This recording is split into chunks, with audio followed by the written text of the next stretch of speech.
At this point in my combat experience, I was flying combat for the last 4 months almost every day.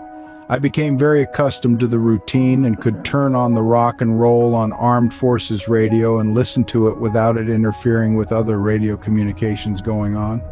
There were a lot of mild rock songs also, which made it soothing and seem less dangerous to be flying above the beautiful scenery of Vietnam. It could be a dreamy experience. I was very happy about things. I thought that I would have been killed by now and nearly was many times, but was lucky. Experience and luck were the two important things that I figured kept me alive so far. My mother and grandmother sent me a St. Christopher's medal that I wore also as a good luck charm. And I had a St. Christopher's little plaque that I glued on to the instrument panel of the helicopter that they also sent me. No one complained besides it was my helicopter. I figured it wouldn't hurt. John Todd, a grade AC, was shot in the neck while flying by a bullet that came up through the instrument panel 2 inches from the St. Christopher plaque. But he survived okay. I was very happy about that. I didn't know it until I got out of the Army and back home that my mother and grandmother went to Catholic Mass every day I was in Vietnam. That was a lot of effort on their part. My grandmother was 73 at the time and couldn't walk that well. Since I'm 74 now, do I think all that praying and church effort helped me or anyone else? I just don't know.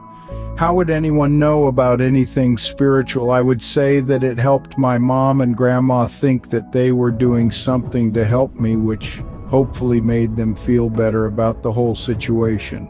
When I was wearing the medal in Vietnam, I figured it wouldn't hurt to wear it. And who knows, it may help. It was a nice thought of my family to try and give me some protection. Most of the guys in direct combat usually had some sort of good luck charms, mostly religious symbols like crucifixes and religious medals. Someone even sent me a cloth scapular, which had religious scenes of cloth on 2 ends, front and back, on a string one puts over one's head. I thought that it might interfere with shooting or something and was a little too much maybe. Anyway, most guys figured if there was any time for a little luck or spiritual help, this was the time for it. Most of us were trained to be good and kind kids all through our lives, and then this unbelievable violence and danger. It was confusing for many. And I guess when we get back home, if we do, we can become kind and good again. It just didn't make sense to many of us. I don't think that the violence and death and maiming doesn't really strike anyone psychologically until they are in the middle of it all. Training is make-believe compared to the real thing.